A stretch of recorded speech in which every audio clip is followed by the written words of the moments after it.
Boy, if this ain't the truth, I don't know what is. Let's get it.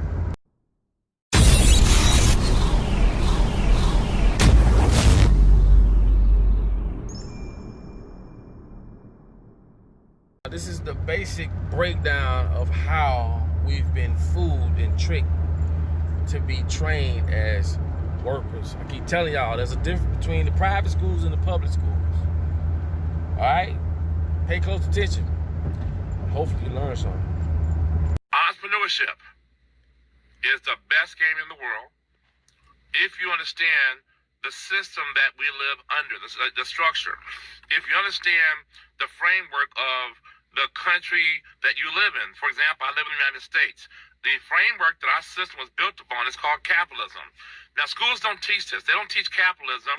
You know why? Because schools, they train employees to go work for corporations, and they're funded by corporations and the government. So those employees can be exploited at some point. So corporations, they basically buy employees wholesale, and they sell them retail on the open market. It's totally legal, by the way, okay? Let me tell you why it's legal. Going back 300 or 400 years ago, when slavery was considered illegal, and that's where you actually hold a man or a woman against their will and make them work for you, and you have this abundant life, and they end up living in the back house, outhouse, no house. They get the worst health care. They get the scraps off your table. They're literally slaves, okay, and they're held against their will physically. Well, somewhere between 1863, 1864, during the Emancipation Proclamation that was signed by Abraham Lincoln, a Republican, by the way, not that I'm getting political on you, okay, but Abraham Lincoln, the man who freed the slaves, was a Republican. But I want you to understand something. The game was written like this. The Bible says the borrower is a slave to the lender.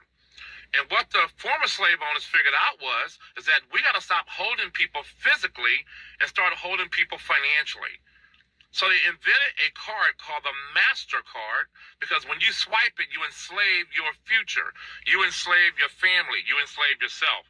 And there is no chains on your hands. There's no chains on your necks. The chain is now on your wallet, and the chain is on your brain. Schools put chains on your brains, tell you what you can't do. They always tell you what you cannot do. When you were actually in kindergarten, you were told by your teachers that you could do anything. You know, when you were 4 and 5 years old, you were told what? Hey, what do you want to be, Johnny? I want to be an astronaut. You could do that. Write that down. You know, here's some crayons. Draw a picture of what you want to be. And your kid came home from the first day of school with a picture, and you put it on the refrigerator. And he drew out the white picket fence, and he drew a picture of mommy and daddy and the dog and the house and his little brother and little sister, right? And he draws a picture of him being an astronaut or him being a doctor or a ball player or a businessman. And that was fine. But once he reaches 6 or 7, and he goes into first grade and beyond, they now start basically unprogramming what God has done and start reprogramming them and tell them what they cannot do. But I'm here to tell you, I work with more adults that come to me, okay, and I'm talking about in the thousands, that have low self-esteem. They don't believe in themselves. And I go, where'd that come from? Like, why would you sit in front of me and say, I don't think I could do this? But then you go to a job and you tell the interviewer or the supervisor that what? I'm a team player. I'm a quick learner. I could do anything. I have time integrity. You know, if you just give me a shot. But you don't tell the boss, I don't think I could do that. You don't tell the interviewer, because you know that's stupid. Why would you say something like that, right? So for $8 an hour, for $15, $20, $30 an hour, you know how to act in front of the boss. But when someone says, hey, you're talking about being your own boss? Oh, that's not for me. I don't think I could do that. You got to be a people person. Oh, by the way, what are you, a dog person? Hey, cats hang out with cats. Dogs hang out with dogs. When a person, I'm not a people person, what the hell are you going to do with your life? You're on planet Earth with a bunch of people. Did you discover that? I'm not a good salesperson. You know? Or how about this one? This is the worst one of all. Well, you got to be a little bit shiesty to own your own business, you know? Where'd you get that from? That is not true. Do you understand the job you have right now, or the job you're trying to get? That job was created by some entrepreneur that took risks. If your boss thought the way you thought, you wouldn't have a job tomorrow. If your boss said, you know what, you're right. I'm not going to take risks. You're right. I'm going to go close this business down, and I'm going to find me a job. because I want benefits. I want a guaranteed paycheck every 2 weeks. If your boss thought like you wouldn't have a job. So it's amazing that you don't want to take risks, but you work for a man or a woman or an institution that's taking risks every day. See, folks, the definition of entrepreneurship is what? Taking risks daily. Calculated risks, of course. I don't mean something stupid. But when you actually go out there and say, you know what? I could potentially lose my life savings in this business, but I'm willing to take the chance. Why? Because I'm going to die anyways. It doesn't matter. None of this stuff goes with me. Yeah, I'm sitting here in a $400,000 car. You know when I pass away, if I have this car, which I probably won't, but if I have this vehicle, you know what my kids are going to do? They're going to put it on the front grass and put a little sign that says, what? Best offer. Right? Whoever comes around with the right money going to take the car. You know what my kids want to keep? Pictures. People fight over pictures. You ever notice that? You ever see somebody's house get burned down or affected by a storm or a hurricane or an earthquake or a fire or a flood? And you see those families when they go back to the rubbish where their house is just basically gone, it's splinters, and they're crying when they see a picture. They go, oh my God, there's a picture. And they want the pictures. They want the memories, folks. People don't want this material stuff. Yeah, I wear custom clothes, and yeah, I drive a nice car, and yes, I live in a nice neighborhood, but that don't make me. See, that's just how I keep score. That's just me rewarding myself for the hard work I put in, okay? But I can tell you this.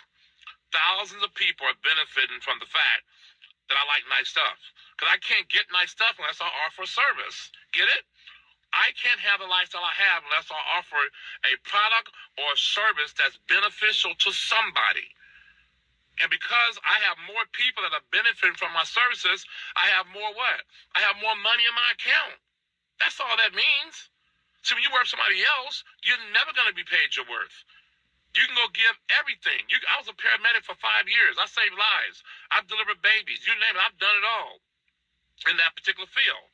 You know, I watched people die in my hands. I've done CPR several times on people.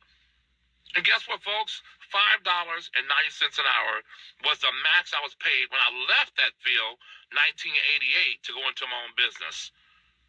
So, folks, what I did didn't match the pay. But I knew what? You're not the owner, Gary. The owner dictates your pay. Don't hate the player or the game. Go become that person.